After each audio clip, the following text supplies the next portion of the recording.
જૂનાગઢ, પોરબંદર અને દ્વારકાના ઘેડ વિસ્તારને લઈ અને અમે સતત સંઘર્ષ કરી અને 25 ઓક્ટોબર 2024ના રોજ ઘેડમાં ખેડૂત મહાપંચાયત કર્યા પછી સરકાર અચાનક જાગી અને ફેબ્રુઆરી 2025 બજેટ સત્રમાં સરકારે 1500 કરોડ રૂપિયા ફાળવવાની જાહેરાત તો કરી દીધી, પણ મને 2 દિવસ પહેલા જે સરકારશ્રીનો કાગળ મળ્યો એમાં બહુ સ્પષ્ટ લખ્યું છે કે આ 1500 પ્લસ 300 એટલે 1800 કરોડની સૈદ્ધાંતિક મંજૂરી મળી છે, હજી સુધી વહીવટી મંજૂરી મળી નથી।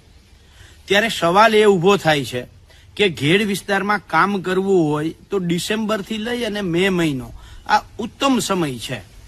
આજે જાન્યુઆરી તો ચાલે છે, હજી સુધી જો વહીવટી મંજૂરી 11 મહિના પછી એ ન મળી હોય, હવે 1 મહિનો બાકી છે, ફરીથી નવું બજેટ સત્ર આવશે, તો સરકાર માત્ર અને માત્ર જાહેરાતો કરવી, સૈદ્ધાંતિક મંજૂરીઓ આપવી આટલું જ કરવા માંગે છે કે ઘેડનો ખરેખર અર્થમાં વિકાસ કરવા માંગે છે?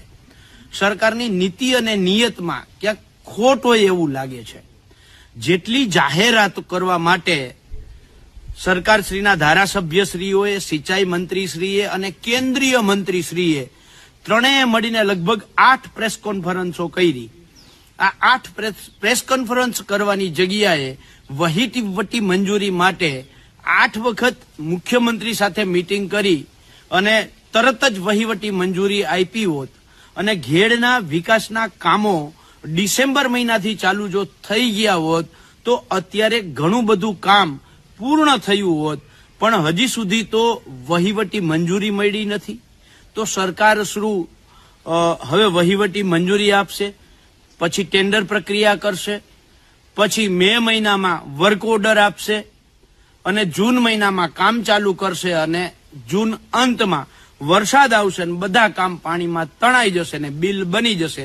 આવું જ કરવા માંગે છે કે ઘેડનો ખરેખર વિકાસ કરવા માંગે છે?